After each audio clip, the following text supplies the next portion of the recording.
Hello, everyone. Welcome back to the Spiritual Underground podcast. If you're just coming upon this podcast for the first time, well, first off, welcome back if you're a regular listener. And if you're just coming upon this, I will let you know that a lot of the content here at Spiritual Underground podcast has been primarily 12-step recovery based stuff. It seems to have been evolved. We're in season 8. I'm approaching 400 episodes, I think. And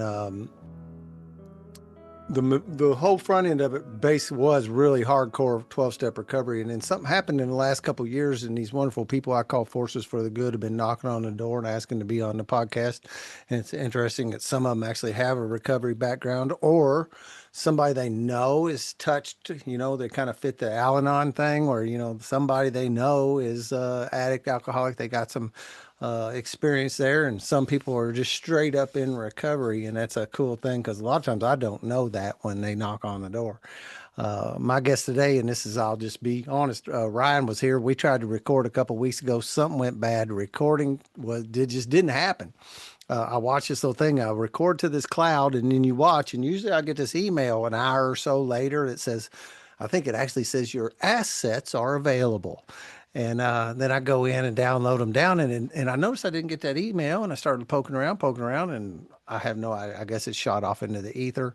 I don't even know if I forgot to hit the record button, as far as I know. I don't know what happened, but we're doing it again, and I thank you, Ryan, for being. Uh, well, we do have that in common, and we talked about that last time. And that also makes it more comfortable to like come back and ask for the second chance too. That's like we got the secret handshake, and I'm like, yeah, he'll be okay with this because he works the same program that I work, and you just don't never know. I've had some people go, no. And I've had people don't show up, and I try to reschedule them, and it just doesn't work. But anyway, welcome back, and we will do it all over again. Yeah, thanks, Dan, so much. I greatly appreciate this. And yeah, I'm like, as we were talking, just hopping on again this time, knowing that everything happens exactly how it's supposed to. If it's us just to get to connect again or work through a couple individual, personal, inventory slash amend moments, whatever it may be. But yeah, certainly great to be here. Thank you. Yeah, very cool. It's kind of funny because most of the time I'm meeting somebody for the first time, and uh, I have certain questions I ask and all that. So I guess I'll just kind of follow that same thing. You had mentioned last time, and I do like to kind of hear that origin story of the things you've done in your life that brought you to this point where where we're at today, where you're out here as a force for the good. Not that you weren't always right. It wasn't like I was tearing through life and hurting people. I wasn't one of those guys. I wasn't Yeah. necessarily, well, it certainly wasn't on the plane that I'm operating on today, but I felt almost like I always usually say like the pinball in the pinball machine for a good piece of my life, where I was just bouncing off of whatever catalyst shot me in one direction and another direction until I was in my middle 40s. Did I actually feel like I had a little bit of agency and was able to connect with this power that helped me be on some like what feels like a purposeful track. I love you hitting that at the end there, purposeful track, because definitely I agree. Certainly had lots of different ins and outs. I'm a small town boy, born and raised in Hoople, North Dakota. So spent a good 20 years in a small farming community. Cut my teeth in the alcohol business circa 1990 when I was 12 years old. So unfortunately, I didn't get the nudge to go, hey, when you drink this much first time you throw up, maybe you should just never do it again. And I was like, nah, I'm going to try this out for 33 years. So I did. Didn't take a couple of years after I'd started drinking, and I was injured in football, and so that got me into prescription drugs and really starting to like that funny feeling you get when you take some form of a narcotic and the tingles and the skin crawling and everything else. And I like that, so kind of never been a normie. My father's a recovering alcoholic. Here recently, early March, he had 41 years of sobriety, so super Wow. excited to share that birthday with him now as a member of the program and Mr. Bill and so forth. But yeah, I ended up spending 23 years in the great United States Army, and that certainly was a work hard, play harder environment. And unfortunately, I was in the world of doing bad things to bad people, and that made me certainly enjoy anything that would take the pain away, mentally or physically, and certainly had my moments with the law and getting in trouble there. know we share that in common a little bit from last time, and we can definitely get into that in more detail. And yeah, I woke up 27 November 2023 and was like, where is the closest AA meeting? It was a couple years into my retirement from the Army, and been sober ever since and loving life and have a purpose again to, help others and be kind. Be kind is kind of my mantra in the new business I started last year, and just going around the world telling my story and sharing kindness everywhere I go. And yeah, we can go deeper in any vein we want to now. Yeah, it's interesting, and maybe it got by me last time or not. I'm not sure, but I didn't remember that you said that your dad was had been sober that amount of time. Uh, how was that dynamic as you were So doing what it's you did? really interesting as I peel it back more, but probably just in remembering things too. Kind of, I laugh telling stories, and when I share with, especially young boys, as I teach, junior high as well on my Wednesday nights, and a picture I show of, hey, what do you guys see in this picture? And it's my dad and I.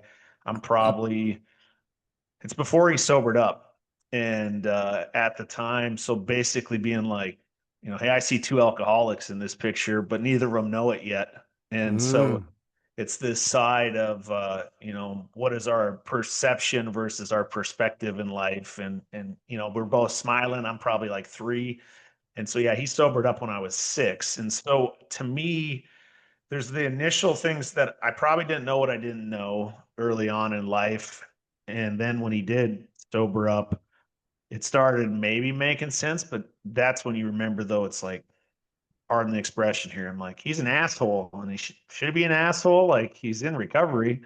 And not understanding, back then, like, just didn't talk about it. It was, Monday nights, he'd go to his AA meetings, and I knew we'd go to different kid events and things, but it was just really not spoken about. And so I guess today, with my children being well adults now in my recovery, really working through some of that dialogue of what is it like for them, because they didn't cut their teeth in alcohol and just within the last couple of years. They're 18 and 20, so at least they made it past junior high and into high school a little bit later.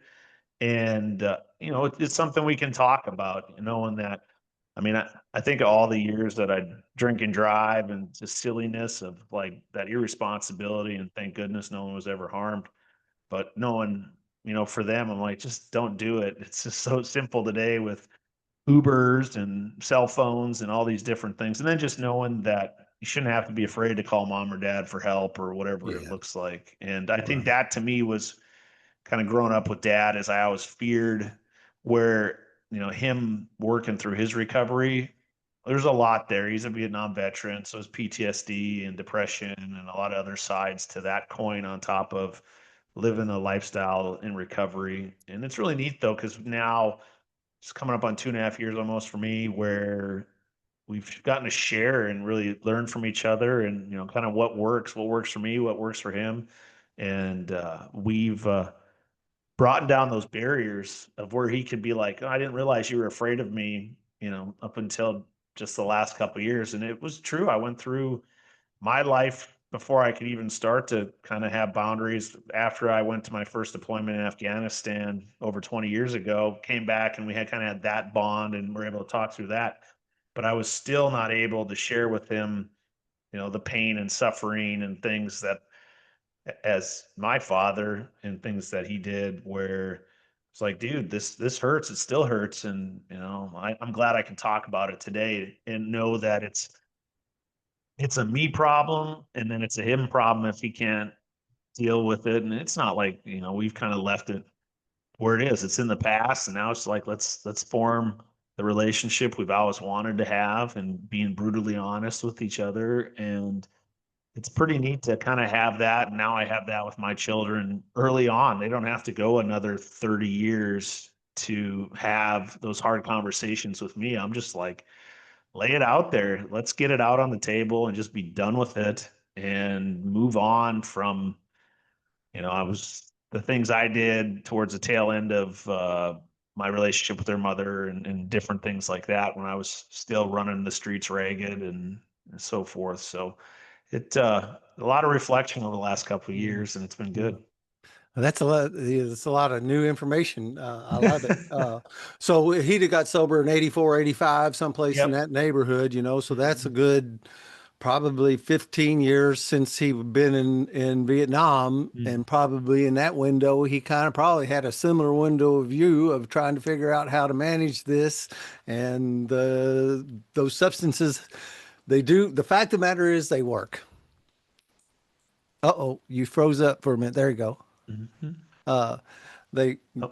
got weird for a minute there. They do work until they stop working, right? That's the problem. They just don't continue to work, and it takes more and more and more to get the same feeling and all that. So it's interesting of a similar path like that, and then I'm, to have a, I think of this shadow of knowing my dad's in recovery and also knowing I'm probably, because see, I always knew I was probably not doing what I ought to be doing. I would say not, and I would try to play it off that I was just having fun, just one of the boys. Hey, we're just going to have a few beers. We're just, I could rationalize and do all that, but then there's still the shadow of a person in your life that's in recovery, and you know that you can't not know it, whether if it was like whatever your feelings were about that. But at some level, like whenever I got to the point, and I'm spitballing here, at the point when I knew, okay, this has got to stop. Well, I know where to go. Mhm. It's like, hey, I've had this evidence behind me of a guy that's been doing this for a long time and has been working right, wrong, or indifferent because we're all just imperfect humans, right? And then also then to be able to then have a relationship that kind of, between the military service and then the dealing with the substances and then both being in recovery and then be able to come together and actually air some of this stuff out in a healthy way to dissolve some of the heat off of it, because that's Mhm. kind of that when you don't have that communication going, there's that knot that's in the middle that just won't come undone. Yep. And like you said, we're never. I can. That's interesting. That's a really cool dialogue and cool story that's developed there. That again, that how God works in mysterious ways, kind of stuff.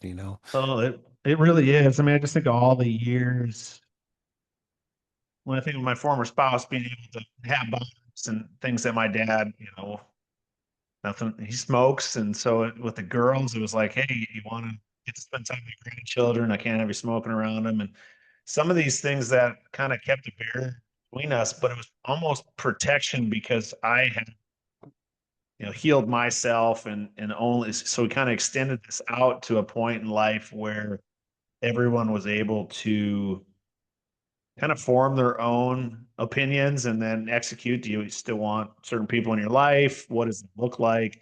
All these different things and realizing how we, like you say, we're all going through this imperfect life and what happens in it and everything else. And today, yeah, we have a great relationship to be able to really talk about the heavy, heavy things that we would have kept just sweeping it under the rug, or I would have swept it under the Right. rug because it was just too hard of a topic to talk about, or I believed it was, and only to, I'd be brutally honest now that I was sober, and so yeah, Yeah, yeah, and I hear the brutally honest, and I kind of reject the brutal part of it in a sense because it's really not that. And I know what you're saying. It's the honesty to be able to just be honest without being brutal, right? You can right, be honest without being mean.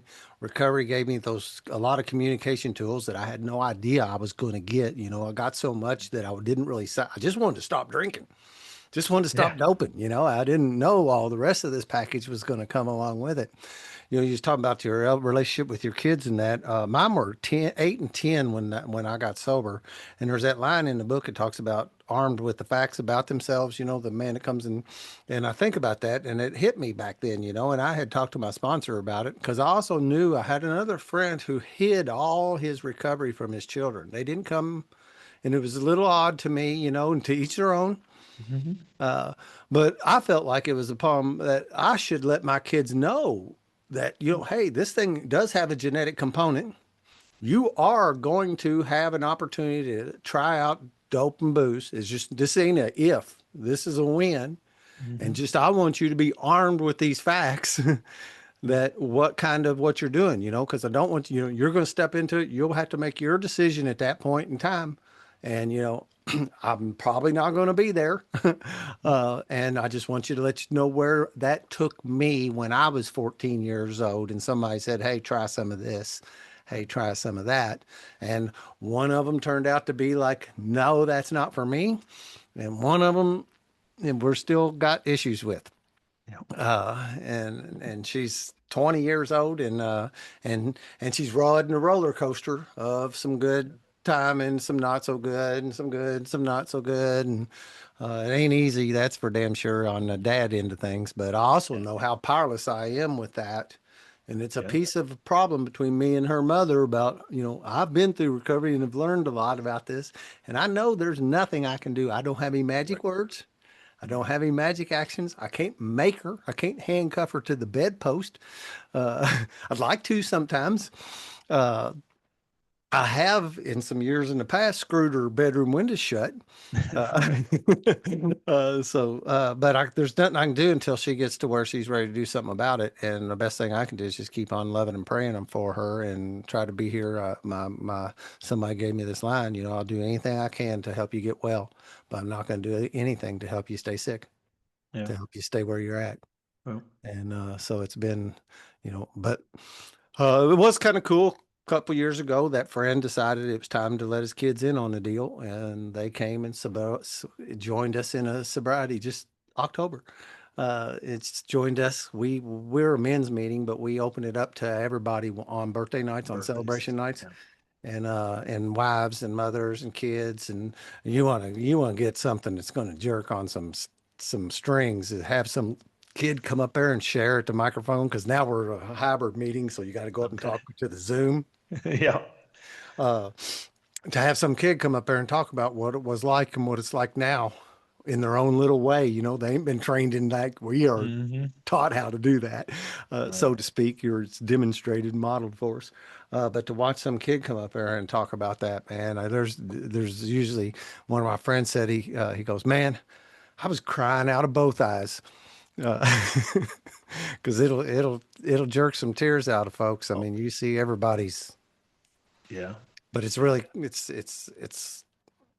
what it says, this is something you do not want to miss. You do not want to miss this. Well, I think, So I yeah, had that's, go ahead. Yeah, go ahead, Dan. so I had Lisa on the other day. Yeah. Yeah. Had no idea there was a connection until she threw that out on the table. So that was super cool too. So Yeah. her episode's already out, and Okay. yep, it was very cool. And so that was some other stuff of you all do a podcast apparently. Yeah, it's wild to see. Let's see. So, just to give people some backstory, when I sobered up, yeah, November 23, I was in corporate America, had been retired from the Army, I think about a year and a half at that point, and so came clean with life, and then the walls started to come down around the world. So with that, the relationship, my former spouse came to an end. We separated and got divorced.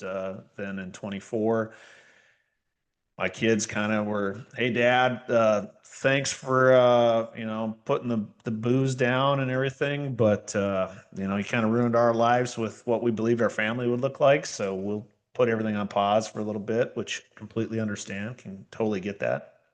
And then in July of 24, so about 8 months in, I lost my Fortune 500 job to downsizing and so forth. And I think what's really cool about reflecting on all of that was I was sober that entire, just going through the, like, all right, we'll get rid of that, we'll get rid of that, we'll get rid of that for a bit. And it really allowed me to focus on myself and clean my side of the street up completely with everybody that was either in my life at the time, and seeing that as I started to make amends, it was like, all right, you're not going to be in my life anymore, but I did make amends. Cool. That's nice. Let's keep moving. And then the people that did stay in my life, which that circle got real small, like I know most people go through. And by the end of 24, I started Our Protector LLC, which turned into our Protector Legendary Leadership Companies, which is coaching, speaking, writing. And then Lisa, who's a nurse at 25, 6 years, her thing in life was to have a podcast. That was not part of my Legendary Leadership Companies. So then we formed a media pillar underneath of our Protector LLCs.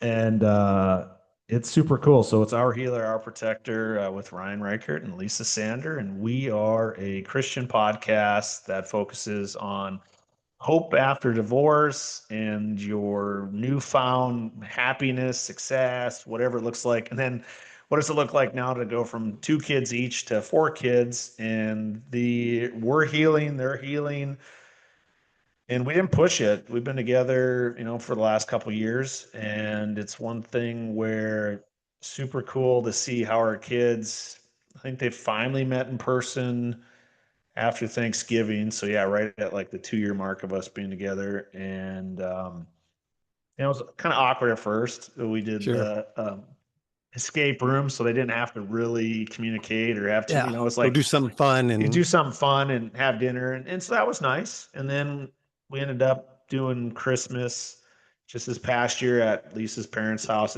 My kids came over for dinner, and that was really nice. And then we just went to a hockey game this past week in a wild hockey here in Minnesota. So it's like we didn't force them, we didn't push them. We never, it was like, hey, you guys got to like each other, hang out with each other, talk to each other. It was just, kind of letting the Lord do his work. And so it was really neat to see because we're coming up on our year with the podcast, and you look back and see how we've grown and different things, and where we were like, I was, bringing up the kids. Hey, it's just Lisa's working with her kids just so they can have a relationship. I don't have a relationship at all with my children, through some of it, and then now today where by me getting myself right with going back to church, men's Bible study, teaching at church, my girls, my oldest, started going to church and so forth and things at the University of Minnesota where she goes to college. And then her younger sister started to go Thursday nights with her. It was really cool. And then when Lauren came back into my life about 6 months after giving me the Heisman, good stiff arm kind of thing. And I was like, okay, cool. I got one of them back. If Annabelle never comes back into my life, because she wouldn't talk she would have no contact. It was, she said, what'd she tell me? I just figured it's kind of like you being on deployment. We'd see you in a year and, we'll figure that out. And I was like, a year came and went and you didn't show up like at the airport kind of thing, like, we used to do. And, all of a sudden, I don't know, it was the beginning of just this past school year. She reached out to me, and I mean, I don't know at first if it was like selfish. She wanted a new car. She's getting ready to, head to college and stuff here. And so we started hanging out, and we started hanging out a little bit more. And then she's like, "Hey, I'd like to live with you a little bit." It's kind of comes and goes. And I was like, "Okay, that sounds great to me." So I think it was just December, so a few months back where she started, a couple nights a week, starting to hang with me and spend the night with me and stuff like that. So super, super cool to kind of see it just all come together when it does, not having to force anything, just letting Jesus take the wheel, and I'll pedal the bike, he can steer. And it's I been like really that one. neat to see that. So life is pretty good, can't complain. And if I did, why, right? Because that's what got me to where I was over all the years, was thinking that something would take the pain away or make it better. And now I know it's talking about it is what makes it better. And that's what's pretty cool about podcasts or writing or going to meetings or whatever it looks like in the profession today and the personal life, is I know it just gets better the more that it's communicated, whatever we're going through. So yeah. Yeah. Yeah. I hadn't heard, I used to use that pedal and steering one a lot. So we joke around on here with guests all the time and of course I'm biased, but it seems that 12-step recovery has as many one-liners and those little sayings as anything going. I mean, they're everywhere, and you'll go to meetings and you'll hear a new one. Got to remember that. The and then I'll parrot it back for a while, and then I'll learn something new, and it'll go away. I've forgotten about that one. My divorce was like the beginning of my last debauch kind of deal. It was Mm, my crash and burn. I didn't serve my, I had a little bit of recovery in front of that. And then when I had relapsed again, that was the last straw. yeah. And a similar kind of thing, man, it just fell apart and I crashed and burned real hard on it. And then, as things worked out in this rearview mirror, you had said something about having that period of time. I was on home incarceration for 9 months. I Yeah. was forced to focus on nothing but me for a little while. Right. And then, I don't know what I was. Time has slipped by on when that was, but it was early in recovery in the first couple of years. Their mother come to me and told me she was taking a traveling nurse job and was moving to Florida. Okay. Well, I was pissed because she was taking the kids. And Mm. she said, "Oh, no, I'm not taking the kids. I'm leaving them with you." Then I was pissed because she was leaving She them with let, me. right. And she didn't end up being gone that long. But again, at the time, I didn't know what it was. It's a rear view mirror. And she was gone about 3 months. But I had a 3 month period to earn my kids' trust back. Mm, And it happened, and I got to connect with both of them and right. show that I could prove that I could show up and that I could be there for them and consistently.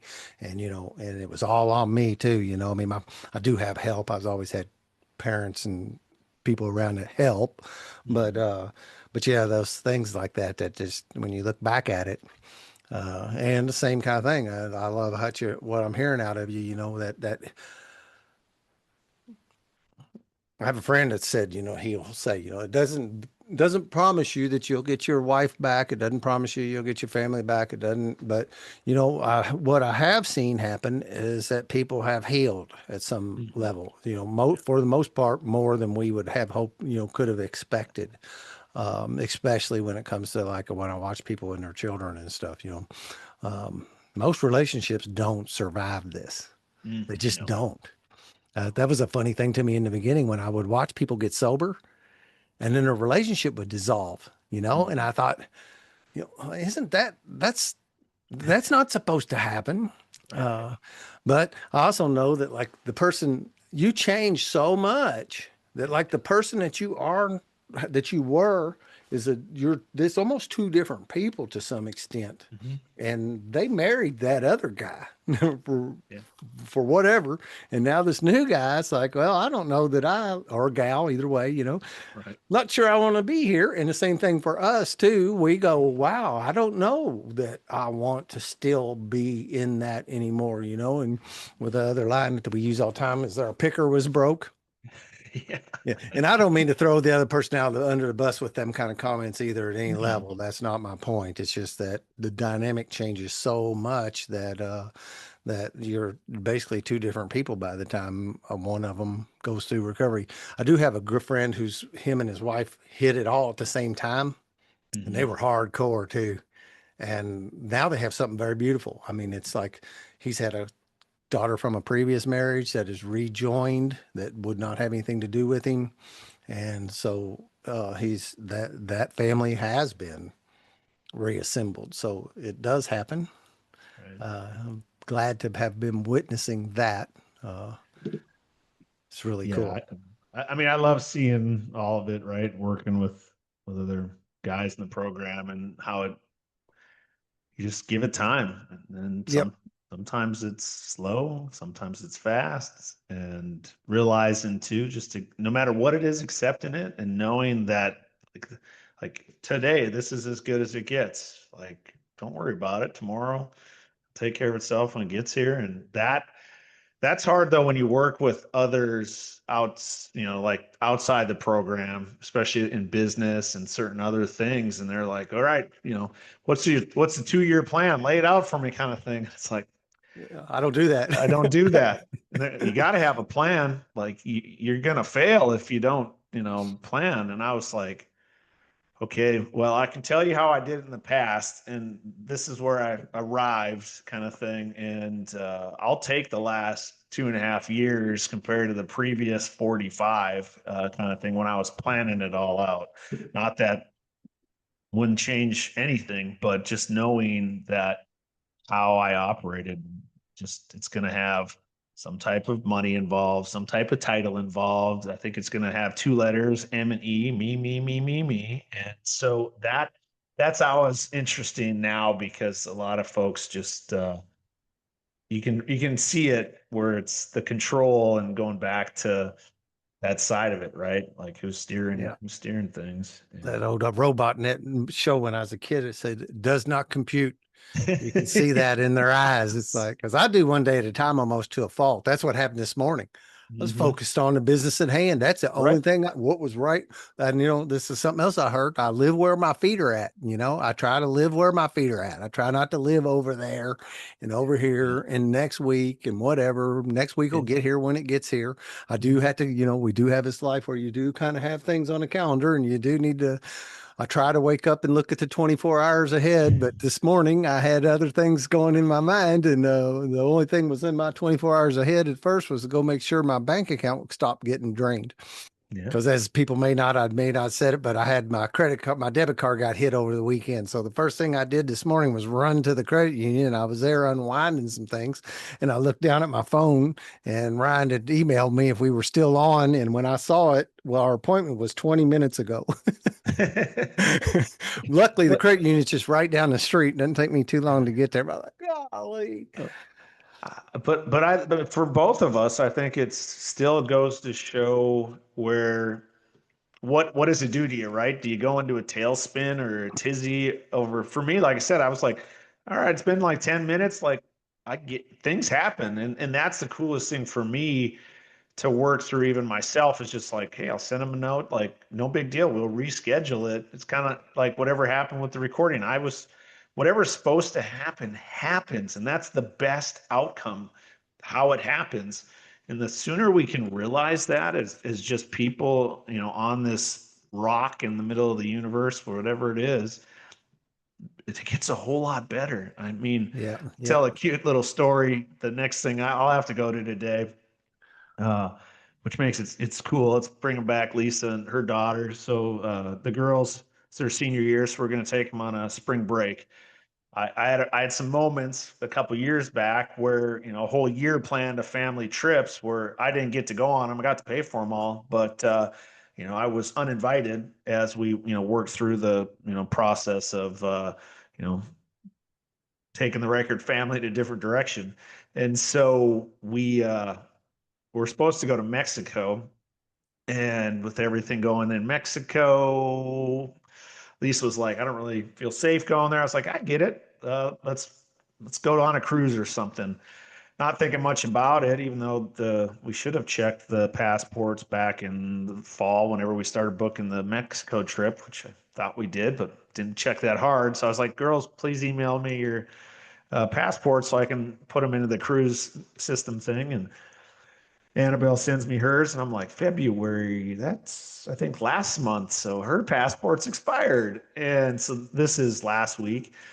And I'm like, okay, can she go on a cruise with just a birth certificate and her ID? I think so. US to US. I think we're looking good, kind of thing. She might not be able to get off the boat, but she can at least get on the boat and get off the boat when we come back 4 days later. And then you start doing some research, and hey, you can go to the State Department, 14 days before your travel, get an appointment, expedited, all these different things. But I laugh how each day since, so I think it was Friday when we could book the appointment, making it 2 weeks out, and how the different things in your brain are like kind of spin up. And then it's like, okay, we got the appointment, we're good. Let's not worry about this. And then me being a people pleaser, I'm like, Annabelle, you got to fill all this stuff out. And I get it. It's her first time doing it. So she's scared and she's with her mom this week. I'm like, you got to figure it out. I'm not helping. Sorry. Like, you got to figure this out. And well, can you remind me? I'll do it on Sunday. And so, she's getting out of school here in about 20 minutes, and then we'll head there together.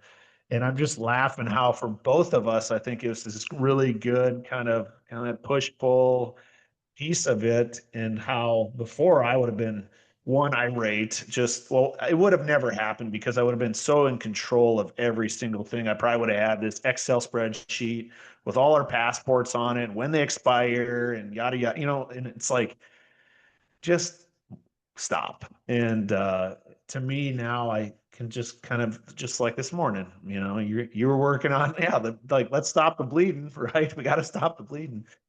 And so I'm doing the same thing. For me, it helps going, okay, if we have to reschedule again, it's no big deal, Ryan, and you can get over it, and it'll happen when it Yeah, it happens. is. It's changed my whole way of operating. That's what, like, my entire way I operate on this big blue marble has changed. This thing of where I'm moving through in that acceptance kind of thing. That's just what's happening right now. There's no reason to get in there and wind it, get spun up. You get to model that for your kids because she's seeing that you're not getting spun up about stuff Yeah. anymore. Uh, Yeah. and that takes some repetition, right? It's that thing about, it's not what I say, it's what I do. They don't really care what's coming out of your mouth too often. It's what are you doing? And that's what they're seeing. And this other thing is this like moving through life with like this heart of forgiveness too, where that's my default mode today when I feel like I'm being slighted for whatever reason. I don't go there anymore. My Mhm. default mode is, there's something I don't understand. This ain't nobody's trying to attack me. That car passing me was not Yes. was we're not in a NASCAR race. They didn't get 5 extra points for getting by me. I didn't lose 5 points for falling a place behind. And just moving through life like that's just so much easier. And I always say that thing in the book also. It says that we thought we could find an easier, softer way, and this is actually it. Hmm. Yeah. I uh I think of a couple different things you say it that way. I think it was the movie with I was saying his last name wrong. Is it Jack Nicholson? Or Nicholas was the golfer, Yeah, right? one of them's the Nicholas. golfer and one of them's the actor. One's like ON and one's not, I guess. Anywho, I think it's as good as it gets when he comes out of like the therapist's office and he looks at everybody in there and he's like, "What if this is as good as it gets?" And they're all like, "Oh my, I hope not." And it's realizing in that where it is this is as good as it gets. So realize this is it's better than you could imagine. It's something where we're always in that dream state, that fantasy world. And I think for me anyways, yeah, it was the alcohol and the prescription drugs that could let me feel like, right, we're trying to have this feeling. And now I'm like, no, I don't want to take anything. Even if I get a cold, I want to know that as in human form, this is what it's like to be human, as opposed to have to be something that I'm not. And realizing that today, it's so cool because you can just really be in a moment, like in the moment, so much more than before. I'd be 600 miles down the road and 6 months from now kind of thing versus being present at all. And yeah, the girls really at first, I think it was funny every time something that I would have believed was catastrophic, which would have been like breaking an egg, getting a flat tire, and these things, and they'd just be like, "Oh, Dad's gonna lose it," and I Yeah, would. I remember it. I don't know if I was right or wrong, but I remember like almost like a side eye kind of thing. Like they're kind of like not paying attention, but looking over to see if what's dad going to do this time, and it Yeah. took a lot of repetition of me not doing what I used to do before they got used to me. And that was like that 90-day period when they were with me really gave me an intense Mhm. patch of time. But I know that. And I remember too, like I remember one time Dustin walking in to whatever room my son, whatever room I was in, and I saw him scan like the table around me, to see what was sitting on the table. Because, for years and years, there was usually a Miller Lite can sitting next to me Mhm. someplace. Yeah. I've even got to the point now, I've got a Miller Lite Huggy that I put on my Polar Pops and my other stuff that some people didn't think, and some people in recovery didn't think it's as funny as I thought it was, but because it's not anymore. I kind of can find myself do some things a little over there in left field sometimes, and hear more big book. Well, it says we absolutely insist on enjoying life, and I like jokes that are not necessarily on color, and I like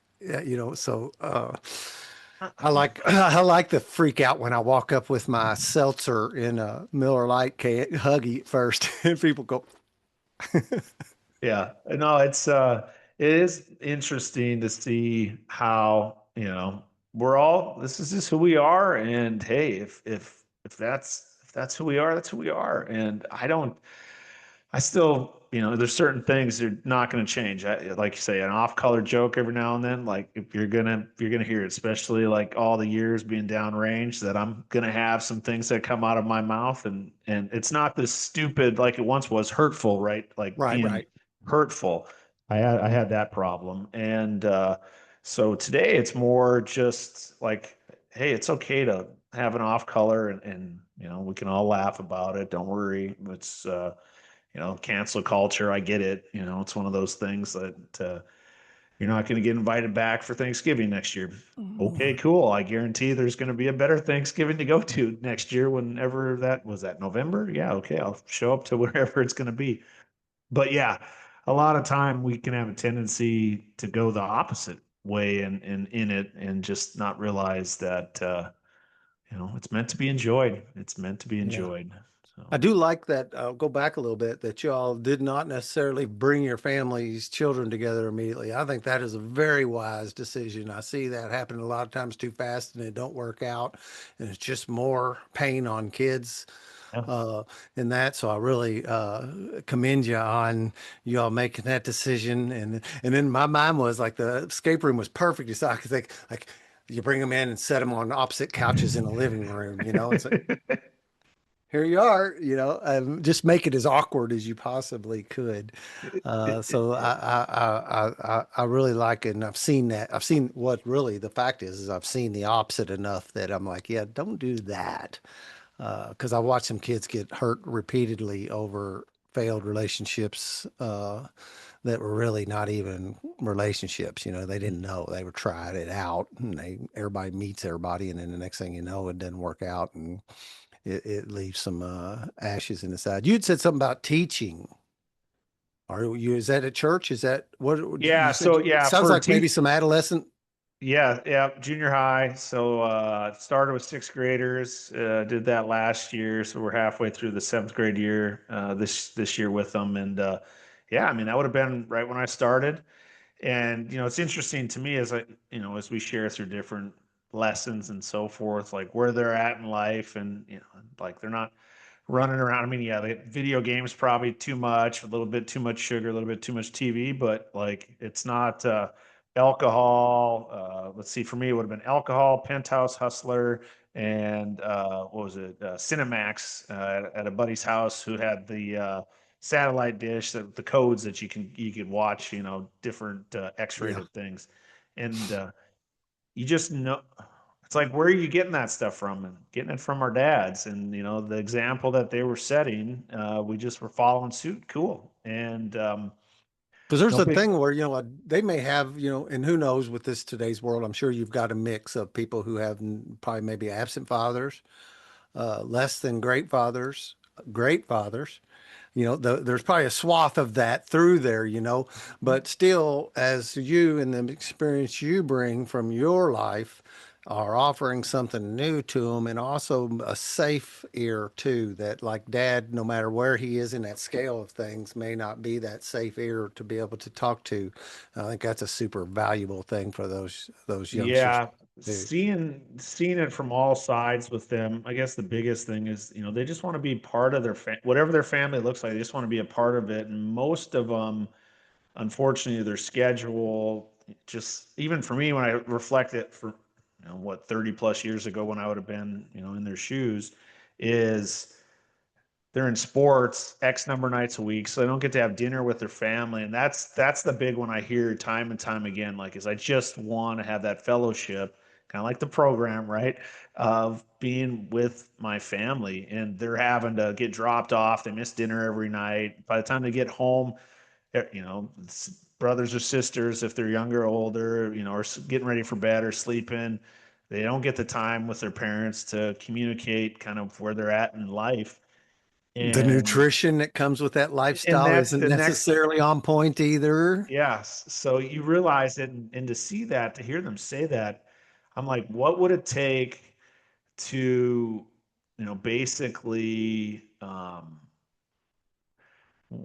one night a week where it's, and they're already taking one night out of their practices to come to church. And that's a whole nother animal. And I love the schools that do a good job of, hey, practices between, 4 and 5 on Wednesday nights, not from 5 to 8 or whatever, because they come at 6 to 8 for church.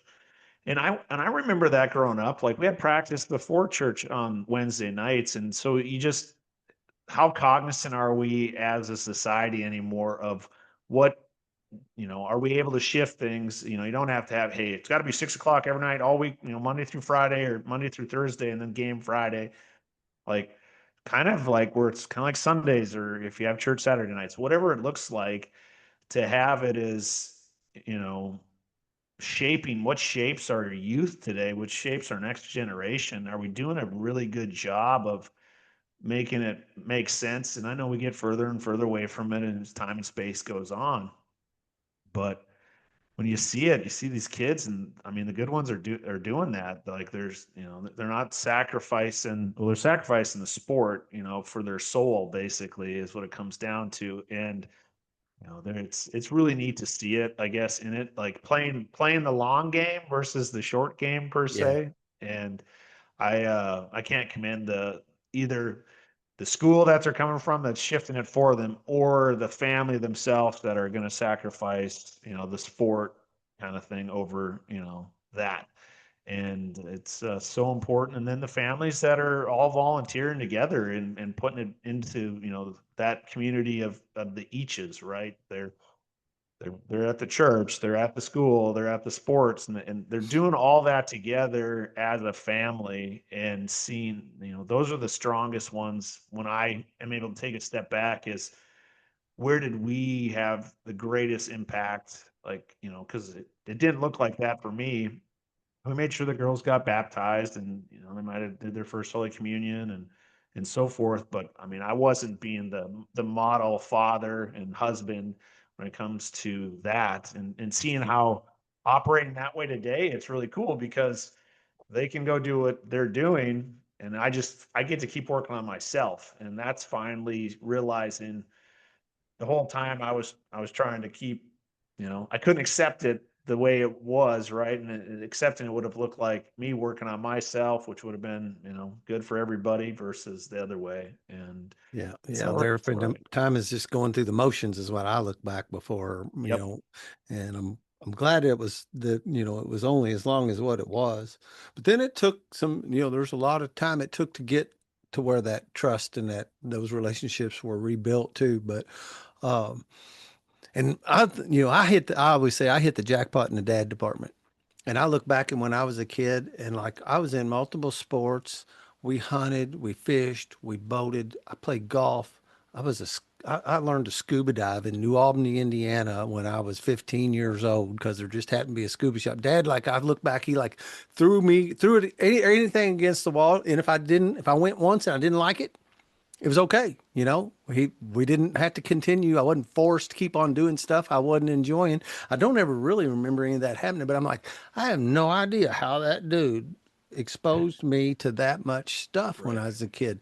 But and where I'm going with this is that there was also other men in my life though that were baseball coaches or shop teacher or these other people that had an impact on me. And one of the things I love about the way that I was taught to do the steps is we also do good amends Hmm. instead of not just everybody that harmed you and in order Yeah. you have that kind of energy, but to see if you can't track down some of them people that meant something to you and go, man, I'm gonna tear up talking about. See if you can't find some of those men who meant something to you and go tell them that they meant something to you when you were a kid. And man, it's powerful. It That was cool to go clean up some messes and all that. Like you said, some people If it's just that's all it was to go clear the air, and I knew I'd never see him or didn't want to necessarily see him again.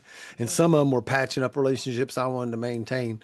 But the powering, having the opportunity to go talk to some of those people and track them down here, because I'm a dude who lives in my home, that's the other advantage, or if you want to say it, to living in the same town for 56 years. A lot of those guys are still around, and most of them know my dad. Right.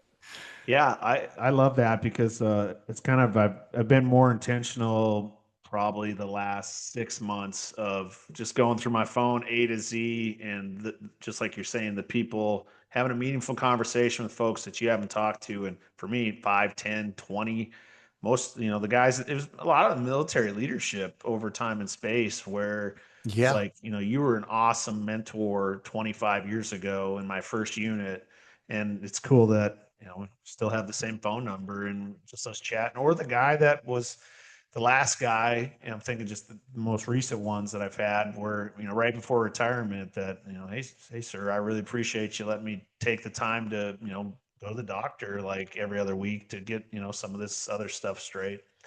And I was still lying through my teeth and drinking and drugging while I was doing it, but it's But they one gave you the that space to do it. Yeah. it Most, allowed me at least to go see a therapist, go see a psychiatrist, and talk about the things that were really causing me problems. And now today it's great because I've no issue telling the world what's going on with me because I know that somebody else out there can't yet, right? Can't tell anybody about it, and they can hear it and go, all right, I'm strong enough today to finally let's go, tell the truth, and yeah. let's go get help because it's so much better once we do. So much better. Yeah, and I found that, and this is something else with us, and it's with everybody, I'm sure, not just substance abuse stuff, is that you get the feeling like you can't ask for help. Like there's going to be some rejection, there's going to be some resistance to you asking for help. It's kind of a common thing that I hear, that the company has a EAP, right? Yeah. Mhm. Well, you get to use that, man. No, they'll Right. fire me. No, they won't either, man. Yeah. When you Yeah. go ask for help on bended knee and say, I got a problem and I need some help, I've yet to see anybody get shot down. These people are out there and they will help. I mean, I'm sure it happens, and I know there's exceptions to every rule, but most of the time, people are out there looking to help you when you come and ask for it.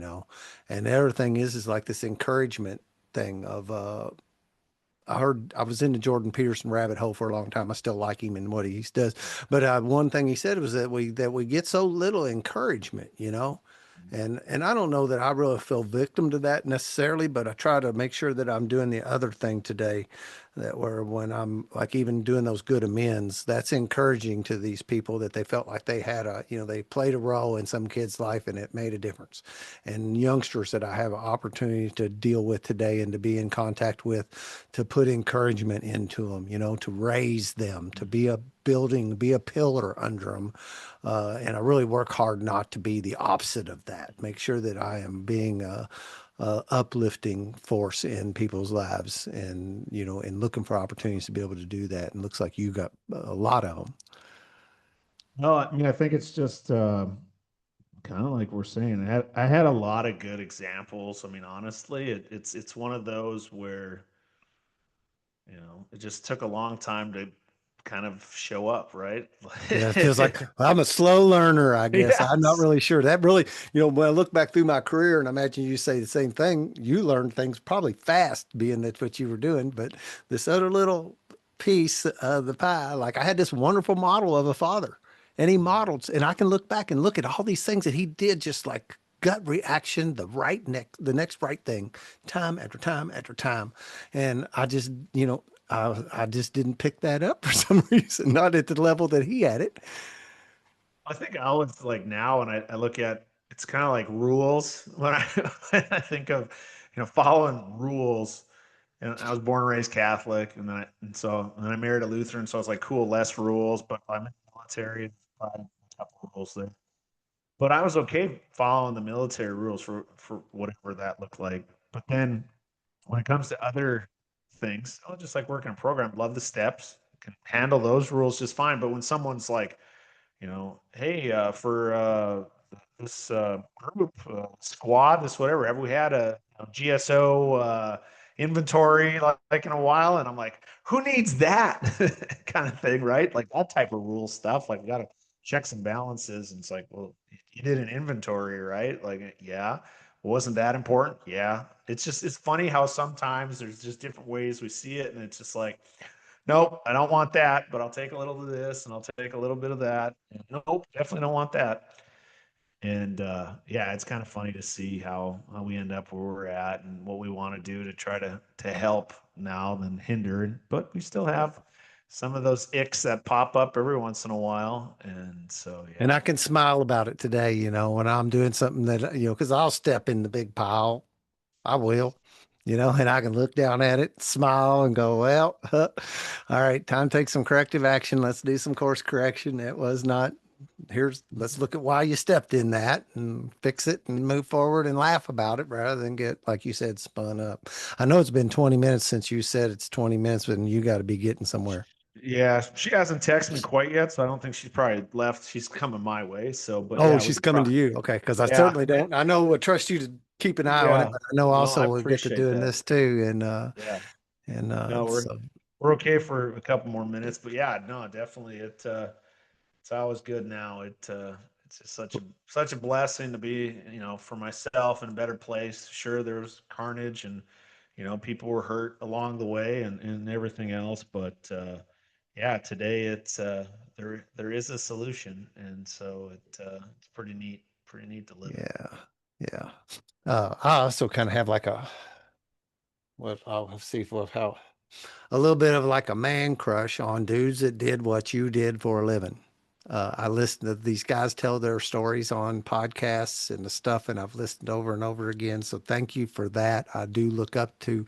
It's a piece of, again, we say we don't regret the past and all that kind of stuff.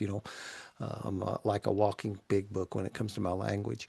Uh, but that's something that's kind of a regret in a sense. It's something I wished I had done, not necessarily at any particular scale. Yeah. I wished I had would have. My brother went in the army and he did 4 years, and Mhm. he was stationed in Germany for a while and got to see some things and he had some of these goofy little thing. I can't remember colorblind, how they got these little things that'll Yep. only you can only plug in certain places when you got these little things going on with you. And so he ended up like an admin dude, Okay. and it rolled into an IT career, which he still does today. Yeah.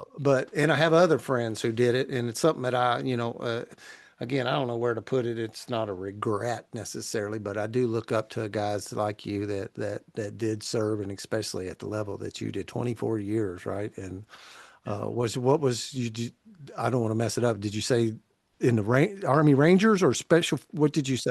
So I was airborne ranger qualified. I wasn't in ranger regiment. Okay. So it's I always know there's funny some when that's some more little well, things that it's a me thing, right? Like it's the side of it where you play this game of like, good enough, not good, like who are you, what are you, the different things. Like you tier one unit, you tier two unit, are you an operator, not an operator, like all the it's and people are like, all right, so this, and this, 24 yeah. years of that So commitment to the yeah, country and in that job is saying something about you from the surface, regardless of what was happening underneath. And no, and I yeah. think you almost get set up. I mean, like really, that's almost a trap uh, to ask somebody to do that and then think they're not going to fall into some unhealthy coping system.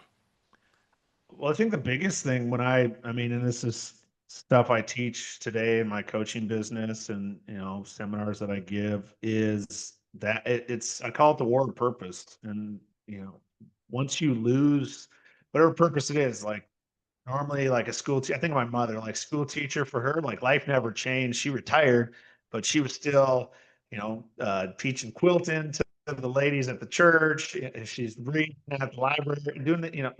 So if you just continue, you're good. But for me, I went from just like you're saying, like X level up here off the charts to corporate job where it's like cutthroat because everyone's worried about just similar like you're saying about somebody losing their job because hey, I'm going to get help.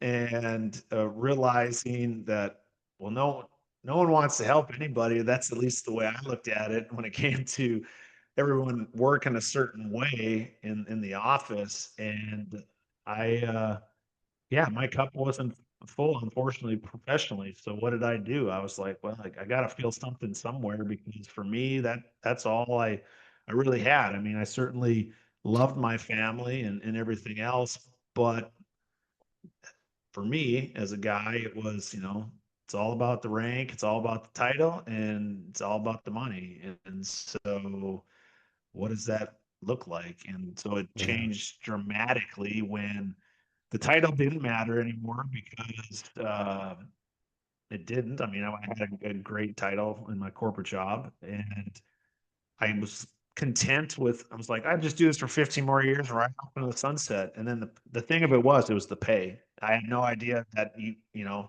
by the time I got everything every month, I was like, well, that's three times more than I've ever seen in my bank account in a month at a crack. Like, what are we going to do with it?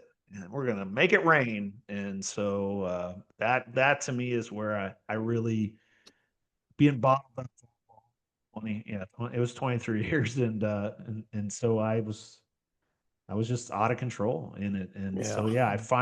I, I finally didn't have to, I think that was the thing. My drinking was curbed enough in the military that you just don't get a DUI. So, okay, cool. Don't drink and drive. Like, okay, have somebody else like drive you around.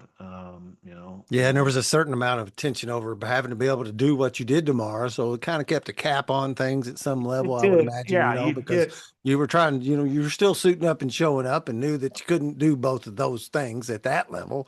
So I can think of times in my life where some circumstances I was in kind of kept me under the radar, kept me under control to some level. Wasn't by my choice, but for whatever reason, I was knew there was some limit there that I stayed under in order to continue, and then at some point that was no longer there. The guys that talk about that were losing their job and that kind of stuff, and I have some years before I got sober, I failed a piss test on a job site, and I had all this codeine in me that that I didn't even think about it. You had to go do the safety training. At the end, they started passing out cups, and I'm like, so I did it, and then I tried to lie my way out of it and told them, a friend of mine, I hurt my back, or a friend gave me, and then they said, well, this is, and I realized that's not like a red light, green light thing. They said you had 10 times the amount in your system of a therapeutic dose. So I ended up getting suspended from work for 30 days. oh, yeah. And I pretended to go get some help, but really it was October, and that's bow season here, man. And I got this place out in the country, so I thought it looked at it as vacation. They were Yep. paying me, Yep. and I go down and I disappear for like 10 days out of the gate or out of rip, man. And I don't come up for air. And this is a long time ago when cell service wasn't what it is today. This is Right. 15, 16, 17 years ago now. Uh, and I come up and to in my phone, and I got a message from Human Resources, and they're trying to get a hold. There's like five of them, and she's telling me I need to go get a get tested again, and I'm like, I don't remember signing up for that. So I called her, and I just plain as day, man, no, I'm down at my place. I don't have no cell service down here. She said, what are you, on vacation? And I was like, well, yeah. Well, what else am I supposed to do? Yeah. And well, when I was worried about my end of this is coming back to work. Yeah. I was embarrassed to come back to work, and all this. There wasn't a single person in that building, but maybe two, the human resources people and my direct boss, that had any idea about why I was gone. Yeah. They thought I was out of town on a business trip. We have an office in Thailand, and a couple people said, well, how was Thailand? And it brought to my mind, and again, later on in life, and I can use that story, is like, people are not, what is everybody going to say about me? People are not paying that much attention to you. And maybe some of them know actually what's going on. They're actually be like me and say, well, good, you're getting some help, but Yep. people are not, you're a little too self-involved. I thought the whole company might have some kind of, when I came back to work, I even failed another piss test to come back to work, and I ended up being off work for 60 days. Uh, And they paid me the whole time. And I think they were paying me full. I don't, Yeah. it's supposed to be like a short-term disability thing. Right. And to circle around with that was that, that was a place where that my company was trying to help me. Mm-hmm. They Yeah. were. They were Yeah. trying to help Absolutely. me, man. They Yeah. went above and beyond to try to get me the help that I needed. I just wasn't ready at that point in Yeah. time. And and then I got sober and I worked for them for a while and then they laid me off. I was worked there 28 years. Yeah. 24 of those years I was a mess, although I succeeded. I kept getting promoted. I kept getting my work done, and everything. And then 4 years of sobriety and they laid me off. And and like you was talking about, that was where that was one of them big ones of can I stay so we all do that. If this happens to me, will I be able to stay sober? If I get a divorce, if my relationship, will I be able to stay sober? Yeah, if I lose my job, will I be able to stay sober? And it was another one of those doors closing, another one opening stories that and at that point in time, I actually saw that for what it was at some level, that like, okay, you don't have to spin up over this. Yeah, and there was obviously the shock of having been someplace for 28 years and they tell you one Friday morning you don't have a job anymore. That's That just would, human to, yeah. but God made the next things happen organically, and and I was all right. And then that company called me back 6 years later, and I'm back to work there now with sweetheart deal at the moment. I don't hope they don't, and I appreciate them, and they know they're giving me a deal because I got all this experience that they're getting harnessed now. And instead of hired a new hire, they went back and tapped into a dude that walked in the door and is productive in a matter of months rather than Yeah. years, So, and Right. I'm enjoying the crap out of it today, but I still too have, I can look back at the gratitude that I have for them, even, and they treated me well when they laid me off too. They gave me a good severance package, a soft landing, no hard feelings, everything was good. And, and things just keep on working out as long as I keep on doing the next right thing. Yeah. No, it is cool like how it does work itself out. I mean, if I was to go in the details of the details through it all, it you would have never been able to work it out the way it's worked out and see through it that this is how it's meant to be. And to you want to talk about humility of like what is it going to take for you to become humble. It's going to take a lot, and most people aren't going to want to go through what you have gone through, what you're going through. And so it's cool to me. It goes back to, yeah, like doing hard things and Yep. being Yep. able to come out the other side of it better. And having And all this evidence that because there's a piece of me that wants to think, well, of course it did, but I have friends, all these, I see this, and this evidence is piled up in that level too, that makes that Mhm. easier to live with that level of acceptance and forgiveness and move through life like that, because I have enough evidence around me that it's not like I'm just getting lucky today. Yeah, no, it's not. There's, I love that. That's actually the greatest line ever. I'm just that lucky. Okay, sounds good. Keep telling yourself that. Because yeah, it's pretty cool to be able to see it, and especially looking back and going like, yeah, I had nothing to do with any of this. I kept showing up, I guess, but really it wasn't that. Because if that was the case, I would have quit a long time ago and went back to what I was worked before, which it didn't work. And I think she just pulled up. Let's see here. I'll be there in like 5 minutes. So I which like makes that. It's interesting. I have a son and a daughter. Do you just have daughters? you just yeah, two Yeah. girls, yeah. And not that it matters, but I just the dichotomy between the way my son operates and the way my daughter operates is Yes. crazy. But I get Yeah. texts from my daughter that say, "Dad," and that's all the text says. And I have to go and I keep trying to train. Look, just ask your question. Say, "Dad, can I have some money? Dad, can I get a ride? Dad, can you give me a call? Just let me in on. Don't make me say what." What? It's the best thing. We're getting there slowly. Sometimes it's better, but it's interesting how, like, yeah, I'll be there in like 5 minutes. So set a timer. Oh yeah, before I would have had to been like, okay, like when you It's gonna been get here? 8. Yeah. And now I'm like, I don't have any issue whatsoever. I'm like, when we get there, we get there. Well, what happens if we miss our appointment? Well, So I you all get going on a cruise that did pan out? Yeah, so Good. yeah, we're leaving in 2 weeks, heading to Caribbean Miami. kind of thing. Yeah, I think we're going to the Bahamas and whatever's out that way kind of thing. And Yeah. I don't. Spooks me with the world and the stuff, but you know that when all the Mexican stuff was going on, I Mhm. had a podcast with a guy that was down there. And he said, "Man, they're feeding you a line of crap. That is not what's really happening. Yes, there's some stuff happening, but Right. what they're showing you is way over Oh, what it's happening." He said, and it really helped me too, because I was like, good, because now that helps me take everything they're showing me with more of a yeah. grain of salt than, Oh, it's well, here I'm in Minneapolis, right? So I mean, we've been on the news more than anywhere else in the last how many couple 3 years.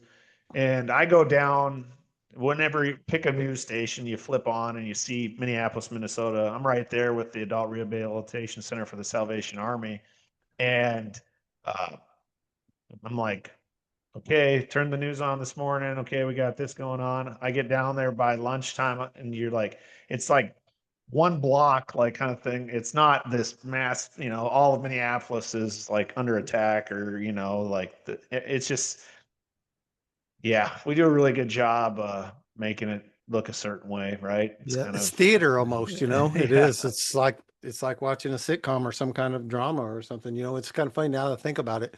It's amazing how many guests I've had. I could almost go back and look how many guests I've had that have been in that area over the past year or so in yeah, Minneapolis guests, and they've given me right. that same message that, yeah, there's some stuff going on, but it is not what it looks like. I mean, it's too bad. I mean, don't get me wrong. I Yeah, right. certainly, we don't need all the It's not mess that it good. makes. But when I have buddies all the time in the military that, send me a note like, well, I hope you're doing all right, Are kind you of okay, thing. man? Yeah. And I'm like, it's a 3.5 million person metroplex. And we're talking about maybe at most 3 to 4 blocks of the downtown that have a few people, causing, you know, Yeah. whatever. Did you just get slammed with weather overnight? We did get about half of what they said. I think we got 8 inches. They said forecasted 16, and it's Yeah. already warming up. So by tomorrow, we'll probably, just have some big snow piles. Other than that, Yeah, it was 77 here yesterday. Dad and I rode down to the cabin and kicked around a little bit. He hasn't done that in like a year. 2025 was a bad year for him, and it was sunny yesterday. So I said, "Why don't we ride down to the cabin?" He's like, I said, "We ain't gonna do much. We'll just ride down there and hang out. We get in the mule, ride around a little bit." yeah. So it was a great day, and then wake up this morning to snow flurries. It's funny how it is. Cool. Well, Well, yeah, enjoy your vacation. Have a great time. I'm glad we was able to get this in before you left. It doesn't really matter, and I yeah, really liked what happened with the energy too. Having I like think so. already talked to you once, and then this flowed more like friendship. Yeah, absolutely. It's just a couple of brothers from other mothers, and knowing that we have more in common than we don't, kind of thing. So it's a lot of fun, and I really appreciate it, Dan. So thank you. Yeah. Thank you, and I'll close with a couple things that I always say. I'll make sure that everything happens. I do this quickly, so it'll be out in a day or two. Uh, if you're not having a blast in your recovery, you're not doing something right. Because right here, Ryan and I are demonstrating that that is possible. You should be having fun, and maybe not fun now, but you can get there. And thank you all for allowing Ryan and I to participate in our recoveries in this manner today. Peace out.